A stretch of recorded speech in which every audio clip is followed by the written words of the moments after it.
이번 제14회 울산 차문화 한마당에서는 통도요 김진양 작가의 초청 특별전 보궁 향연을 함께하고 계신데요. 경상남도 문화예술진흥원 이사이자 경상남도 도자기 명장이신 김진양 작가는 오늘 이 자리에 보궁 향연을 주제로 멋진 작품들을 전시해 주셨습니다. 2부 첫 번째 순서로 통도요 김진양 작가의 작품 소개를 먼저 들어보겠습니다. 여러분, 김진양 작가를 큰 박수로 맞아주시기 바랍니다. 우리 향로에 대한 우리 특별 전시를 좀 준비를 했습니다. 그 특징이 우리 양산 통도사 밑에서 쓰는 요를 가지고 있는데, 제가 통도사 밑에 있는 그 자체적인 흙을 가지고 도자기를 다 만들고 있습니다. 그렇다 보니까 불기 그릇을 주로 작품화 시키고 있습니다. 옆에 오른쪽에 보시면 불기 그릇 중에 우리 통도사에 보시면 보궁이 있습니다. 그 보궁을 향로로 컨셉화 시켜서 이번에 작품화 시켰고요. 두 번째로는 통도사에 보시면 봉발탑이 있습니다. 그 봉발탑을 컨셉으로 이번에 향로로 컨셉을 잡았습니다. 여기 사용한 흙은 통도사에 오시면 극락암이라는 절이 있습니다.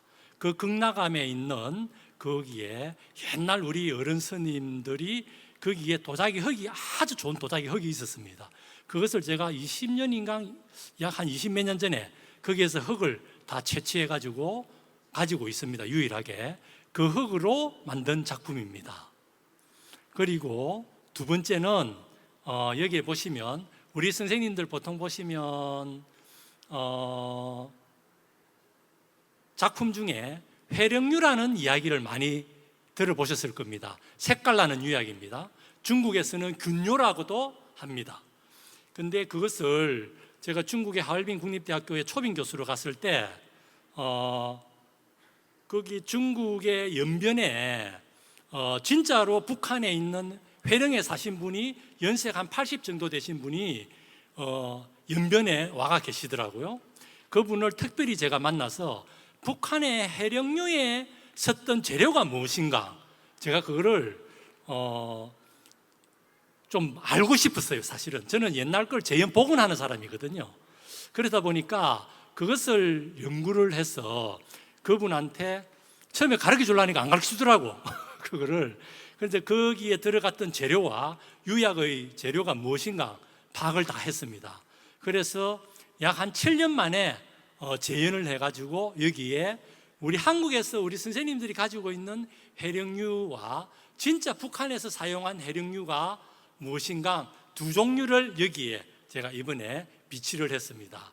이 작품을 여러분들이 북한에서 정말로 사용했던 해령유와 우리 한국인들이 지금 해령유라고 보고 있는 해령유와 이 두 종류를 비교하셔가지고 여러분들께서 이 색의 그 해령의 진짜 오리지널 색과 우리 한국에서 쓰고 있는 일반인들이 쓰고 있는 해령의 색과 중국에서 사용하는 균요라는 자체의 색과 이 세 가지 색을 한번 비교하시면 여러분들 차를 하시는데 도움이 되지 않을까 싶습니다. 저의 이번 전시의 제목은 보궁향연, 이렇게 간단하게 설명을 마치도록 하겠습니다. 네, 감사합니다. 그럼 본격적으로 세미나를 시작하겠습니다. 이부 세미나는 두 분의 강의로 준비되어 있는데요. 첫 번째 강의는 대한불교 조계종 기림사 부주지이자 불국사 승가대학 강주이신 영송 스님께서 준비해 주셨습니다. 영송 스님이 들려주실 강의 제목은 한국 차문화 이야기입니다. 여러분, 영송 스님을 큰 박수로 맞아주시죠.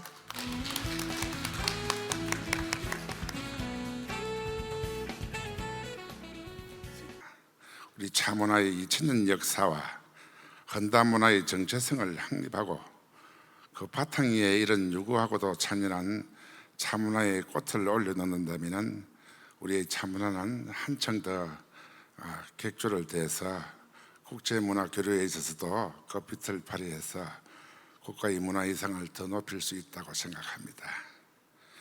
우리 울산은 저 하동, 화계나 보성 이전에 본래가 차의 본향이었던 지역입니다. 그러나 아쉽게도 산업화 시대를 거치면서 자동차 차의 고향이 되어버렸습니다.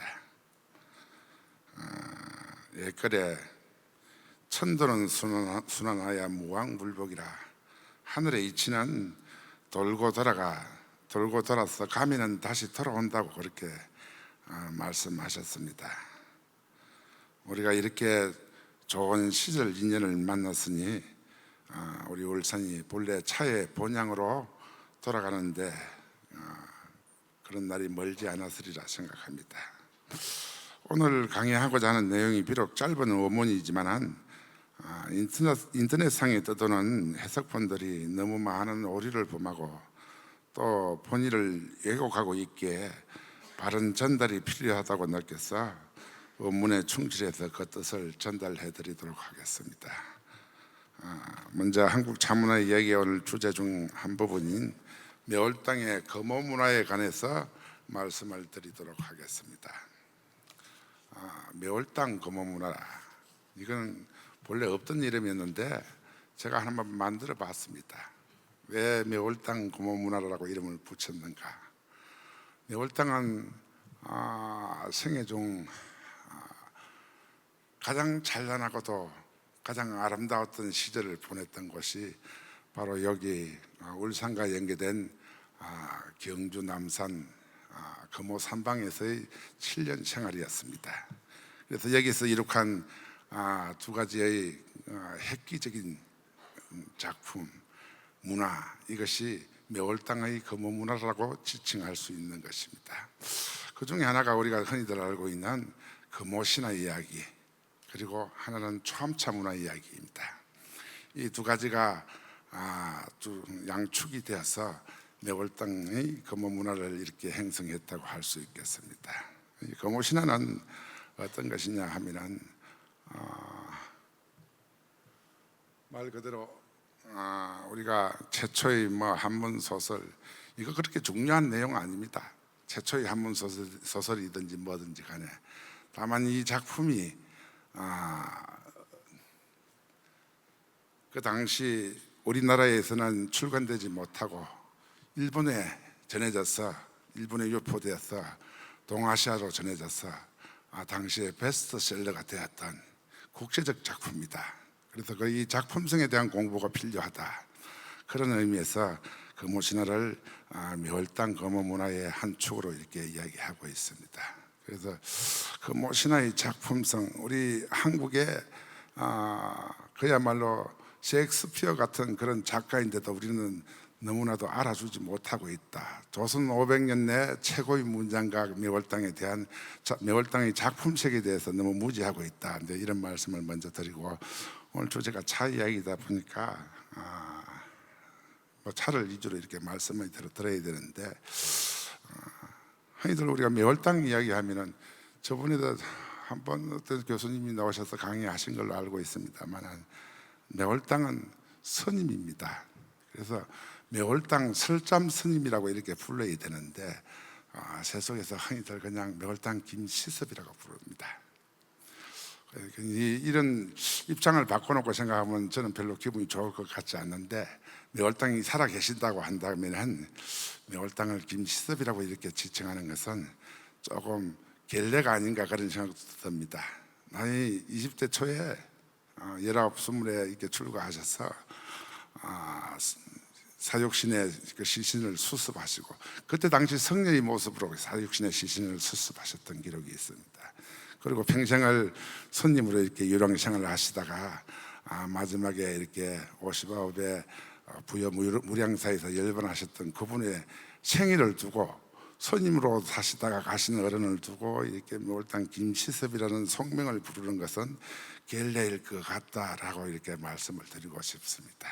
그러나 그렇게 이야기하는 것은 나름대로 소인연이 있기 때문에 그런 것인데, 그 당시 이 말 그대로 숭유의 시대, 배불의 시대에 마을에서 사대부들이 충의 가치를 이렇게 구현하고자 충의 이런 가치를 구현하고자 매월 땅을 이렇게 초항해서 그렇게 세속화한 것이 아닌가 이런 생각이 듭니다. 제가 드리고 싶은 내용들은 저기 뭐 교과서 펼쳐 보시면은 내용이 다 들어 있습니다. 들어 있으니까 사실은 여기 오늘 뭐 얼굴만 보이더라도 뭐 하고 싶은 이야기는 이 속에서 다 이야기해 놨는데 첫 번째 금오신화의 이야기는 제가 이 500년 내 최고의 문장가라는데 방점을 찍어야 된다. 최초의 그 뭐 한문소설 이런 이야기는 하지 말자. 그래서 당시 최고의 베스트셀러였다. 여기다 이제 중요한 것이고, 그 다음에 이분이 어떤 분이었냐면은 천재적인 그런 어른이었다. 천재는 어때요? 천재는 뭐 적응을 잘 못하잖아. 그래서 불합시라고 표현을 했습니다. 여기 이제 글자 보면 불합시라. 세속의 어떤 조류와는 맞지 않는 사고와 정서를 가지고 있다. 그래서 평생을 유랑하면서 사셨던 그런 행적을 우리가 엿볼 수 있다. 그의 삶 속에는 우리가 중국의 대문호 소동파의 삶을 엿볼 수가 있는데 그런 거와 이렇게 연계시어서 이렇게 바라보면 좋겠습니다. 중국의 문호 동파 선생은 누가 문여 평생 공업이라 묻기를 평생 동안 뭐하고 사셨소 이렇게 물어보니까 항주 담주 해주라. 나는 그저 황주 땅에 가서 기양 살고 담주 땅에 가서 또 기양 살고 그 다음에 해주 땅에 가서 기양 살았던 기억밖에 없습니다. 그러니까 세속과 이렇게 융합을 잘 못하고 평생을 떠돌다가 살다가는 그런 유랑의 인생이었다고 이렇게 표현했던 그런 내용들도 있습니다. 이 국문학적인 내용들은 여러분들이 보시고 제가 번역을 했습니다만 번역을 한번 참조해서 보시고, 이런 문장이 송사유행의 문장입니다. 그 당시에 노래 가사를 지어서 불렀던 그런 유행의 노래들인데 이 매월당의 작품 세계 속에는 소동파의 작품 세계가 모티브가 되어 있다. 여러분들이 그 정도로 이해하시면 될 것 같습니다. 그리고 오늘 이야기하고 싶은 주제는 금오신화이기보다는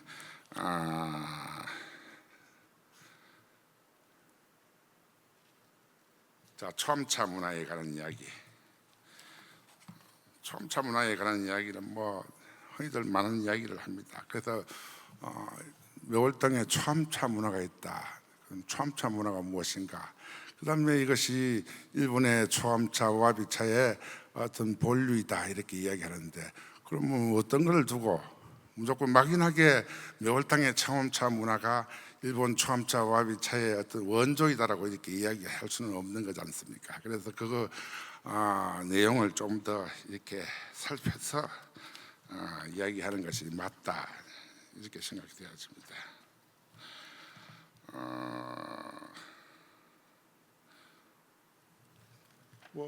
한번 읽어보시면 대충 이야기가 이해가 되어지죠. 예? 한번 책을 한번 보시든지 이거 보시면 대충 이해가 되지도. 그러니까 한마디로 다르게 말할 것 같으면 비유를 하자면은 범죄 현장을 보존하지 못했는데 작물이 있으면 어떻게 됩니까?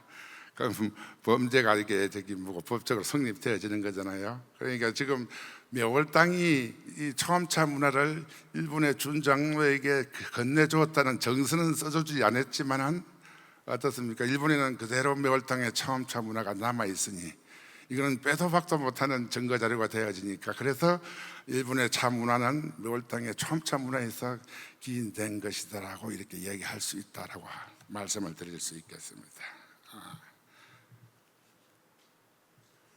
자, 그래서 매월당이 남긴 시 중에 여일동성 준장로 하라, 일본 스님 준장로와 더불어서 이렇게 대화한 이야기 이렇게 이야기합니다. 이 시를 어떤 교수님이 강의하시면서 여기 매월당이 부리람터에서 그 부리람 사지에서 절에 와서 일본 사신들과 스님을 만나서 지은 시다 이렇게 말씀을 하셨는데, 도대체 어떤 근거로 그렇게 말씀을 하셨는지 모르겠는데 아마 이게 바다 해자 다룰 자가 있어서 그런 말씀을 하신 것 같다는 생각이 듭니다. 그러나 이 시는 정확하게 묘월당이 금호 삼방에서 지은, 금호 경실에서 지은, 남산에서 지은 시입니다. 그래서 실은 내용을 한번, 이 원문의 내용을 좀 더 구체적이고 상세하게 여러분들이 이해하셔야지만이 오류를 범하지 않을 수 있는 것입니다. 자, 첫 번째 구절에 원리한곡의 소조라. 원리한곡의 소조. 그 다음에 고불 사나 견정료로다. 원리한곡, 한곡은 고향을 이야기하는 것입니다. 고향을 이야기하는 것이고, 원리니까 멀리 이어였다, 떠났다, 고향을 멀리 떠났다. 그래서 의소조, 뜻이 마음이 떠있자 마음 심자, 심이가 소조하다. 소조란 말은 쓸쓸하다는 이야기예요. 멀리 고향을 떠나서 마음이 쓸쓸한데 고불 산으로 기언 정료라. 예부처님과 산꽃으로 정료함을 보낸다. 예부처님과 산꽃이란 것은, 그러면 예부처님은 무엇일까? 예부처님은 옛날 불상을 이야기하는 것일까? 안 그러면 우리 몰래 본 마음처리를 예부처라고 이야기하니까 우리의 마음을 이야기하는 것일까? 아주 간단한 겁니다. 여기서는 남산에 남아있는 옛날 불상들입니다. 그 옛날 남산의 불상들을 이렇게 참배하고, 일본 사람들이 그런 거 보면 뭐 그냥 그렇게 환장할 정도로 좋아하거든요. 아마 칠불도 가봤을 것이고, 그 다음에 저 배동의 삼존열에도 참배했을 것이고, 낱낱이 다 돌아봤을 거예요. 근데 이게 하루 만에 다 돌아볼 수 없잖아. 그게 이제 시를 두고 아마 금호산방에 들어와서 이렇게 참배했던 그런 내용이라 보시면 됩니다. 산화 이랬으니까 이 시가 쓰여진 시기를 볼 것 같으면 봄날이니까 남산에 가장 꽃이 아름다운 진달래꽃이 피는 시절, 그때 이 산꽃입니다. 그래서 남산의 산재에 있는 애부처님 불상들을 낱낱이 참배를 하고, 그리고 같이 지팡이를 짚고 다니면서 산꽃들로서 정료함을 보냈다. 두 분 관계가 이제 같이 동식과 동숙을 하는 그런 관계네요. 그렇게 이제 일본 스님한테 편지를 시를 지어주면서 이제 그런 말을 먼저 첫 서두에 썼습니다. 그리고 철간에 자다 공개금하고 와로에 천마 평양수라. 철관 자다. 이때 벌써 묘월당은 쇠주둔자 철관을 썼습니다. 쇠주둔자. 그죠? 요즘에는 뭐 은다간도 쓰고, 그다음에 뭐 또 구리도 만들어 쓰기도 하고 그러는데, 옛날에 일본이 철다간이 쓰기 전에 벌써 이때 묘월당이 철다간을, 철주둔자를 썼어요. 철다간을 썼고, 그래서 철다간으로 차를 다렸다. 무슨 차를 다렸을까요? 잘 모르시겠죠? 묘월당이 차를 만들었어요. 양차시도 있고, 또 차를 만들어서 당신이 존경하고 좋아했던 사람들에게 붙여주기도 하고, 그래서 그분들이 남긴 시를 볼 것 같으면 묘월당이 차 만든 게 이제 작설이라는 차가 있습니다. 그런데 이 차가 우리가 일반적으로 생각했을 적에 일반 산차가 아닌, 그러니까 자순차처럼 이렇게 꼬불꼬불하게 생긴 산차가 아닌 말차 종류의 차. 이 차는 언제 따냐? 청맹전에 차를 땁니다. 청맹전에 차가 찻잎이 나지도 않았는데 어떻게 차를 따냐? 그냥 운만 따요. 운만 따가지고 그걸 다글다글 잘 볶아가지고 그렇게 가루를 만들어서 차를 만들어 마셨던 그런 기록들이 남아 있습니다. 그래서 묘월당은 전인적 차인이었기 때문에 차를 제자도 하고, 또 포장도 하고, 또 선물도 하고, 또 저 차를 직접 우려서 마셨던 그런 기록들이 다 남아 있습니다. 자, 철건의 자다 공개검이라. 공개는 이바지할 공자이다가, 객은 여기는 이제 일본의 준초 장로가 되겠습니다. 그 준초 장로에게 이바지에서 마시게 했다. 그래야 문장이 탁탁 맞아 떨어지는 겁니다. 한자는 이게 정확하게 글자 하나하나를 나눠놓고 분석을 해서 글자를 맞추어야 돼요. 그냥 둘이 뭉실하게 넘어가면 그거는 그냥 본래 뜻을 다 이해를 못하게 되어 있습니다. 자, 이 여일동성 중장로 화씨 한수씨로서 매월 땅의 어떤 그 용장 초암의 풍광의 모습을 우리가 볼 수가 있는 것입니다. 여러분들이 이게 한시는 어때요? 상상하면 그려지잖아. 지금은 매월 땅이 저기 뭐 사셨던 용장 사지의 그 초암을 한번 그려 보십시오. 거기다가 이제 나중에는 주변에 시장에 한 번씩 갖고 나가시면은 저기 뭐야 석류나무도 좀 사다 심고, 그다음에 어떤 좋은 돌이 있으면 돌도 이렇게 저기 뭐 하나 갖다 놓고, 또 흐르는 물을 죽겐으로 끌어와 가지고 마당 앞에 물도 졸졸 흐르게 만들어 놓고, 그게 이제 본래가 우리가 갖고 있던 초암차 문화입니다. 그리고 난 다음에 매월당이 또 이제 이분이 여기 현대조선 자리 불이람 터에 와 계시면은 여기가 저기 뭐고 외관이거든요. 외관 자리에 와 계시면 어때요? 또 내려와 가지고 같이 여기 와서 차도 마시고 같이 놀기도 하고 엄청 친하게 지냈는가 봐요. 그러니까 이분의 문화는 그대로 다 전달될 수밖에 없는 것이고, 그 다음에 아까 우리 금호 신화도 어떤다고 해야 돼요? 우리나라에 아예 출간도 안 됐어요. 이렇게 훌륭하게 잘난 작품이 우리가 알지도 못했대. 우리는 1930 몇 년도 이게 뭐고 육당이 계명지를 통해서 소개시켰던 것이 최초거든. 이거는 일본 사람이 준장노선에 그대로 건네져 가지고 책 딱 탈고하자마자 이렇게 들고 가가지고 일본에서 출간을 시켰던 것이거든. 이런 것들. 그래서 매월당의 문화는 한국 차문화사에 있어서 매우 의미가 심장하고, 그 다음에 또 이분의 차문화가 우리가 보고 배우고 익혀서 우리 초암차 문화를 복원시켜야 되는 거 아닌가, 이런 생각을 한번 해봅니다. 그래서 사실은 오늘 말씀드리고 싶은 주제는 아닙니다만은, 그래서 매월당 금호 문화, 이것은 선양하는 것이 이 지역의 사람들에게 있어서 숙제입니다. 울산 경주는 매월당 금호 문화 선양을 위해서 조금 관심을 기울여 주셔야 될 그런 시절이 온 것 같습니다. 제가 오늘 말씀드리고 싶은 건 이 걸명소입니다. 걸명소를 제가 말씀을 드리고 싶었는데 이게 너무나도 중요하고도 그다음에 매력적인 내용이기 때문에 걸명소, 연파회장 스님, 다산 선생, 그다음에 또 초일 선사, 그다음에 추사 김정희, 한국 조선 후기 차문화의 꽃을 피우고 열매를 맺었던 시절입니다. 차문화의 중흥을 이렇게 이야기하는 매우 중요한 내용인데, 이 걸명소가 너무나도 엉터리로 이렇게 막 유전되어 있어요. 자신들을 이해도 못하고. 그래서 여러분들이 이 한 편만 제대로 이렇게 인식하고 원전에 충실해야 돼요. 원전 따로 세덕분 따로 이렇게 놔두고 있으면 어떻게 되냐? 남의 소리만 자꾸 하게 되는 거거든. 자, 제가 시간이 없지만 그래도 원문이 너무도 중요하고 매력적인 문장이니까 제가 꼭 말씀을 드리고 싶어서 설명을 드리도록 하겠습니다. 여인이 건작다돌아. 여인은 아주 철저한 별제문입니다. 여러분 쭉 내용 글씨 적어놓은 거 보면 아시겠지만 나가래입니다. 18년 강진 생활, 유배 생활 4년째인가 아마 그럴 겁니다. 그때 들었을 때 쓸쓸하고 촬영한 이 다산의 주막집에서, 그 보온산방인 주막집에서 거하고 있을 때, 그때 그 시절 여인이 그 언장다돌아, 근래 다도가 됐다. 차에 도철이 되어버렸다. 도철은 욕심 많은 짐승을 표현하는 것인데, 다돌아, 차에 도철이 돼서 탈을 탐착하는 사람이 되어버렸다. 그래서 어떻게 되냐? 겸충야기로 쓰이다. 개마야 야기로도 쓰고 있습니다. 야기는 약물입니다. 뒤에 나오겠지만 차가 어떤 효능이 있습니까? 채홍소반이라는 뒤에 내용이 나옵니다. 막힌 것을 풀어준다. 그러니까 소화도 잘 안 된다. 그럴 때 차를 먹는다 이 말이지. 그럼 왜 그러냐?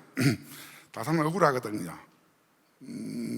그냥 어쩌다가 시류에 말려가지고 집안이 그냥 쫄딱 망할 정도로 해서 18년 동안 강진의 유배 생활을 하게 되었으니까 굉장히 그 울민함이 이루 말할 수 없었을 것인데, 이 차를 통해서 그 답답함을 사겨가는 그런 중입니다. 근데 여기가 강진이라는 곳이 어떤 곳입니까?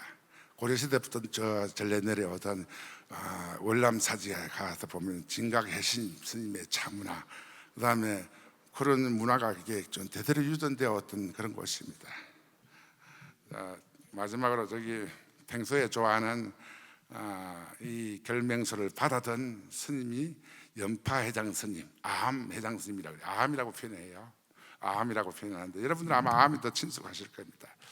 아함 스님의 노래 화중봉 나간사, 그 짧은 걸 한 편만 소개해드리고 오늘 강의를 마치도록 하겠습니다. 덕령에 채다고 인수관하라. 고갯마루에 올라 차를 따고 물을 끌어와 꽃에 주느라. 홀 해수하니 산일이 이사한데 호련히 머리 돌이키니 서산의 해는 이미 저물어 가는데 요암에 출경하고 고수에 유하라. 거악한 남자에선 갱새 소리가 나고 고목나무에 까마귀가 앉아서 울고 있네. 히라 여차 하나고 여차락하며 여차가를 한이로워라. 이같이 여유롭고 이같이 즐거우며 이와 같이 아름다운 것을. 이게 연파 회장 스님의 살림살이입니다. 여러분 짧은 시간에 여기까지만 말씀드리겠습니다. 감사합니다. 네, 이어서 오늘의 두 번째 강의를 만나볼 텐데요. 이번에는 부산대학교 대학원 국제차산업문화전공 주임 교수이신 이병인 교수님께서 준비해 주셨습니다. 이병인 교수님이 준비해 주신 강의 제목은 한제 이목의 답입니다. 여러분, 이병인 교수를 큰 박수로 맞아주시죠. 개인적으로 저는 한제 이목 선생의 후손입니다. 그래서 사실은 저희 아버님이 1910년생으로서 한학을 하셨습니다. 그래서 매번 이걸 할 때마다 집안 어른 말씀을 해주셨는데 그 중에 이제 한제 이목 선생이 저희 중시조가 됩니다. 500년 전에 태어나셨기 때문에 저희들이 이제 그 한제 이목 선생에 대한 얘기를 저희는 집안의 이제 선대 어른으로서 얘기를 많이 들었는데 여러분이 알다시피 저는 이제 현대 교육을 받은 사람이기 때문에 그런 면에서 이제 집안 어른의 그런 얘기들이 이게 고리타분한 것이 아닌가 하는 생각이 들어서 한참 동안 좀 이제 떨어져서 바라봤습니다. 그러다가 이제 저희 아버님이 돌아가신 다음에 제가 느낀 게 있었습니다. 이 살아계실 적에는 저 말씀을 어기지 않는 게 효도고 돌아가신 뒤에는 뜻을 어기지 않는 게 효도라는 생각이 들어서 제가 1981년도에 저희 그 한제 이목 선생의 문집이 이평사집이라고 선조 때 초간본이 발간되고 인조 때 중간본이 발간됩니다. 그런데 선조 때 초간본으로 발간된 것은 유실되고 인조 9년에 발간된 중간본이 지금 몇 부가 존재하고 있습니다. 그걸 바탕으로 해서 1981년도에 이 한제 문집이라고 구격을 했습니다. 그때 저희 아버님께서 이 종중 그 부위원장을 맡고 계셨기 때문에 저보고 그걸 주면서 한번 읽어보라고 하셨습니다. 그래서 그때 제가 이제 아까 우리 영송 스님께서 그 걸명소에 나와서 우리 서벽이라는 얘기를 하셨습니다. 글을 한번 보면 끝까지 이 책을 처음부터 끝까지 읽는다는 말씀을 하셨는데 저도 책 읽는 건 좋아해서 어릴 때부터 만화책이건 뭐 소설책이건 뭐 책은 한번 잡으면 끝까지 읽었습니다. 그래서 한제 문집을 처음부터 끝까지 읽어보게 됐는데 그때 제가 마음에 든 건 딱 이 두 편의 시였습니다. 그 두 편의 시가 바로 다부하고 송사제미지 송경이라고 하는 한제 선생의 동생에게 공부하러 떠나면서 쓴 시가 있었습니다. 그게 두 가지가 이제 제 마음에 와 닿았습니다. 그래서 그때부터 다부에 관한 자료를 제가 모으기 시작했습니다. 저는 차 생활을 좀 일찍 한 편입니다. 오늘 제가 이제 부산대학교에서 차학과를 만들고 그걸 한 이유 중에 하나도 제가 70년대 말부터 서울 인사동에서 대학 다니던 시절에 차를 접해서 아마 올해로서 제가 아마 45년째 차를 마셔왔는데요. 그러다 보니까 이 차에 관한 책을 저는 대학교 때 다 읽었습니다. 그런 일면에 이제 여러분이 알다시피 다경도 읽고 그런 의미의 다부하고 비교해서 제가 한 40여 년 동안 이 다부에 대한 연구를 해왔습니다. 그래서 여러분들에게 제가 이것은 저희 대학원에서 이 한제 다부 연구라는 이 교과목을 한 학기 동안 개설하고 있는데 그 내용을 여러분과 같이 한 30분 내에 개략적으로 한번 살펴보는 기회를 갖도록 하겠습니다. 우리나라는 차에 대한 전문적인 문헌이 몇십 권이 존재하지 않습니다. 그런데 다행히 이 옛날에 우리 한문을 하던 분들은 이 한시를 많이 쳤어요. 그때 이 차자를 쓴 그 글자들을 있으면 우리는 차시라고 하고 그분들을 차인이라고 봅니다. 그런 의미에서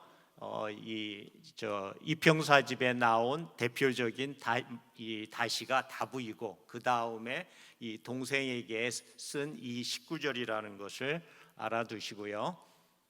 이게 이제 한제 선생의 우리 이시 시중공판 계보입니다. 시조가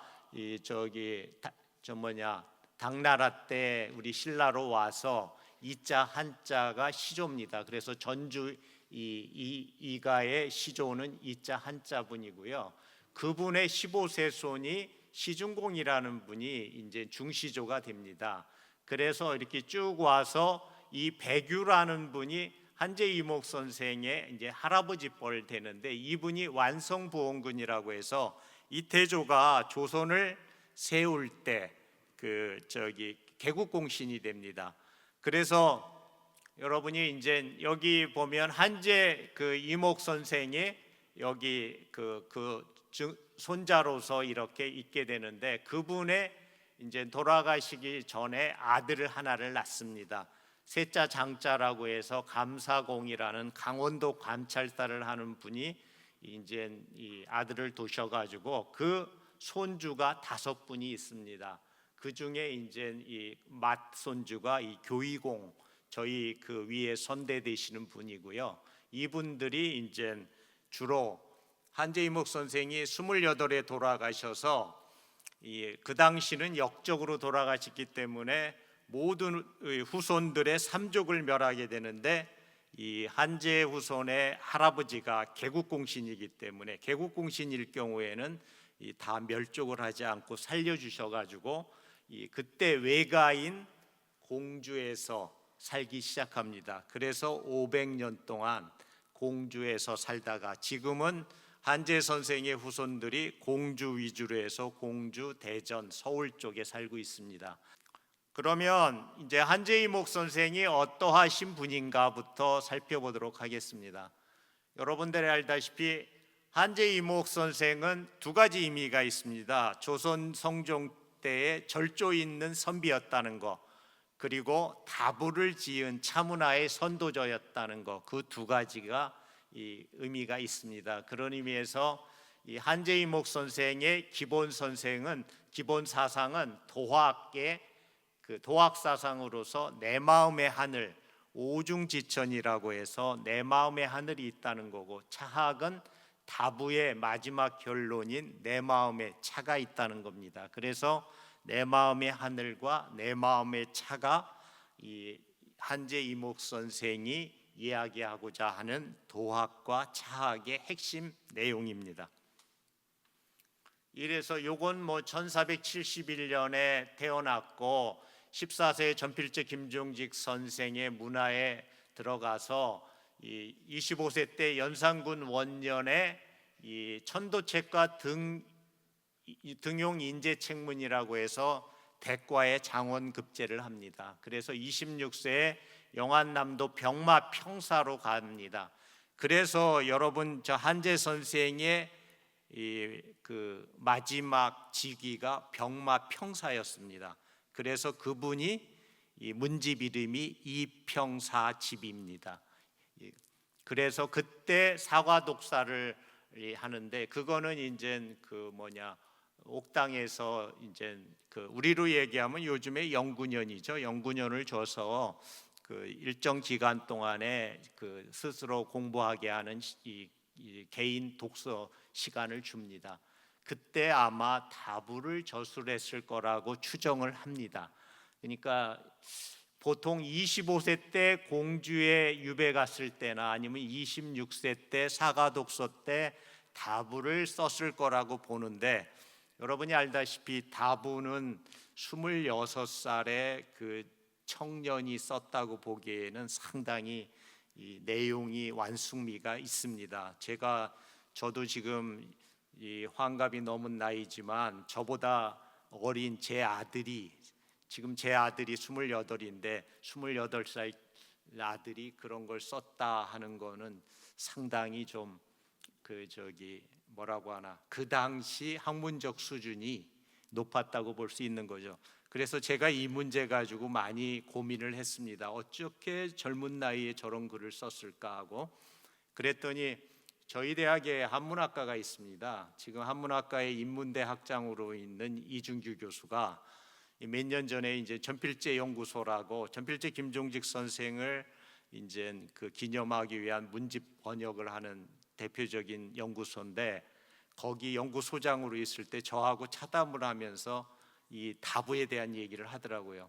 그러면서 이 사람이 그때는 도학을 가리켰기 때문에 한재이목 선생은 적어도 역경을 완숙하게 이해하신 분이기 때문에 이러한 이 도적인 그 내용에 대한 이야기를 자유제자로 할 수 있었다 하는 그런 얘기를 하더라고요. 이거는 이제 구체적인 내용인데, 이거는 교재에 있으니까 한번 살펴보시기 바랍니다. 그리고 이제 그렇다면 한국 최고의 다서, 우리나라에서 지금까지 현존하는 이 차 자료 중에서는 가장 오래된 이 서적입니다. 한재이목 선생이 1498년도에 돌아가셨습니다. 그러니까 지금부터 525년 전에 돌아가셨으니까, 돌아가셨을 때 썼다고 해도 525년 전에 이 다부라는 글을 썼다는 거죠.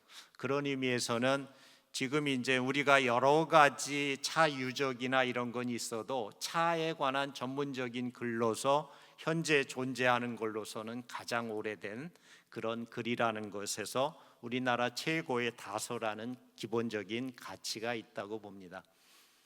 그래서 그러면 다부의 기본적인 가치는 어떤 것이 있는가? 아까 얘기했듯이 우리나라에서 가장 오래된 다서라는 거고, 그리고 이 당나라 이후 이 다경 이후 최고의 다서로서 다부의 가치를 이야기하고 있습니다. 이건 제가 하는 얘기가 아니라 안선재 교수님이 영국 사람이라고 했죠. 그 안선재 교수님하고 같이 아까 영역본 T클래식, 코리어 T클래식을 번역한 분이 그 스티브 오영이라는 미국의 유명한 큐레이터 겸 중국차 다경 전문가입니다. 그분이 이 중국 다경을 번역하면서 다부를 같이 보고 나서 자기가 중국의 여러 이 다서들을 살펴봤지만 다경 이후에 최고의 다서로서 다부의 가치를 인정해 준다고 그 얘기를 하셨다는 거고요. 14세 때 전필제 김종직 선생의 문화 제자로 들어가서 스승과 동문들, 여러분이 알다시피 전필제 제자 중에 10여 명의 유명한 차인들이 있습니다. 그분들과 교류하면서 차문화를 접했을 거라고 보고요. 그리고 19세에 성균관 유생이 돼서 다례를 체험했을 거라고 보고, 그리고 23세, 24세에 5개월간 중국 명나라 영경의 사행시에 따라가서 중국의 차문화를 접하게 된다는 거고요. 그리고 홍문과 사가도서시에 차생활을 했을 거라고 보고요. 그리고 유구의 다경과 문헌통고 등을 읽으면서 차 관련 전문 서적을 탐구했을 거라고 봅니다. 이러한 어떤 인연으로 이 다부를 썼을 거라고 우리는 짐작할 수 있다고 봅니다. 그렇다면 다부의 기본적인 내용들에 대해서 살펴보겠습니다. 다부의 구성은 이 제목 다부와 병서라는 부제 그리고 본문으로 구성되어 있습니다.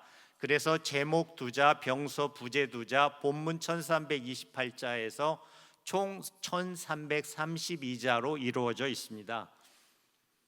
이 구성은 우리 요즘의 논문 체제로서 서론, 본론, 결론 체제로서 머릿말 그리고 차의 이름과 종류, 차의 특성 그리고 맺는 말로 해가지고 이런 체계적인 구성을 이루어지고 있습니다. 이러한 내용을 이제 구체적으로 살펴보면요. 먼저 차의 본질적 가치로 해서 차가 하늘이 만물을 낸 본뜻이라고 해서 천생물지 본이라는 얘기를 합니다. 그래서 차에 대한 본질적 가치와 성인에 대한 조년 사상을 드러내고 있습니다. 그리고 두 번째 차의 특성으로 나타나는 것 중에 하나가 차 상품이라고 해서 몸을 가볍게 하는 경신, 그리고 피곤을 가시게 하는 소화, 고민을 달래지는 위민이 세 가지 상품으로 제시하고 있고요. 그리고 이제 마지막 다부의 결론이자 이 핵심 결론이 우리 마음의 차입니다. 그래서 이 다부의 이 결론은 내가 세상에 태어남에 풍파가 모질구나. 이건 앞에서 살펴봤죠. 양생의 뜻을 두매 너를 버리고 무엇을 구하리요? 나는 너를 지니고 다니면서 마시고 너는 나를 따라 노니 꽃피는 아침 달뜨는 저녁에 즐겨서 싫어함이 없도가라고 이제 식기를 짓고요. 마지막 이 결론의 핵심이 이 내용입니다. 이게 다부가 다도경전이라는 내용을 핵심적으로 정리한 내용입니다. 삶은 죽음의 근본이요 죽음은 삶의 뿌리라네. 암만을 다스리면 바깥이 시든다고 해강은 양생론을 지어서 그 어려움을 말하였으나 그 어찌 빈배를 지혜로운 물에 띄우고 어지러운 아름다운 곡식을 어진 산에 심는 것과 같으리요. 그래서 요 마지막 구절 이와 같이 차를 통해 우리가 차를 마셔서 정신이 기운을 움직이는 묘한 경지에 들어가면 그 즐거움을 꾀하지 않아도 저절로 이르게 되나니다. 이것이 바로 내 마음의 차이나니 어찌 또 다시 이 마음 밖에서 구하겠는가 해서 요 신동기인묘 락부도 이자지 시역 오심지차 우하필 구어피아라는 이 구절이 다부가 이 다도경전으로서 심차 사상을 드러내는 우리가 물질적인 차를 마시고 신체적 건강뿐이 아니라 정신적인 도의 경지에 이르러야 한다는 그 내용을 구체적으로 적시해주고 있습니다. 그렇다면 다부에 나타난 이 심차 손상을 살펴보면 아까 이 다부 처음에 얘기했듯이 한재 이목 선생의 본령은 도학과 차학입니다. 그래서 다부는 도학과 차학이 심차로 하나가 된 대표적인 저서이기도 합니다. 아까 얘기했듯이 차를 통해 정신이 기운을 움직이는 묘한 경지에 들어가면 그 즐거움을 꾀하지 않아도 저절로 이루게 된다는 거죠. 이게 우리가 음달을 하게 되면 육체적 정신적 합일이 돼서 이게 다시미려의 경지에 올라서 신묘함이 드러난 그 상태, 그게 바로 내 마음의 차이라는 거죠. 그래서 우리들은 이 나오자가 다소도의 입구자가 있습니다. 그래서 우리는 네오라고도 하지만 이것은 우리라는 면에서 보면 내 마음의 차서 우리 마음의 차로 우리가 확산되어야 한다는 거죠. 그래서 이러한 내 마음의 차가 심차이고 줄여서 여러분 심과 차를 줄인 게 심차입니다. 그리고 심차가 둘이 아닌 하나 되는 단계, 이게 차심이려의 경지라는 거죠. 그래서 여러분들이 물질적인 차에서 정신적인 차로 승화되어야 한다는 그러한 이야기를 하고 있는 게 다부의 결론이자 한재 이목 선생이 여러분들에게 부탁하는 말씀인 것 같습니다. 그래서 한재 이목 선생의 핵심적인 두 아까 처음에 얘기했듯이 오중지천, 내 마음에 하늘이 있고 내 마음에 차가 있다는 다보의 결론을 가지고 얘기한다면, 우리가 세상에 태어나서 살아간다면 내 마음에 하늘이 있음을 알고 내 마음에 차를 마시듯이 인생을 즐기면서 살라는 것이 한재 이목 선생이 오늘날 여러분들에게 가르쳐 주는 이 어떤 가르침이 아닐까 하는 생각이 듭니다. 네, 감사합니다. 오늘 강의를 해주신 두 분 덕분에 한국 차문화의 맥이 지금까지 어떻게 이어지고 있는지를 살펴볼 수 있는 좋은 기회가 됐습니다. 강의를 준비해 주신 영송 스님과 이병인 교수님께 다시 한번 큰 박수 부탁드립니다.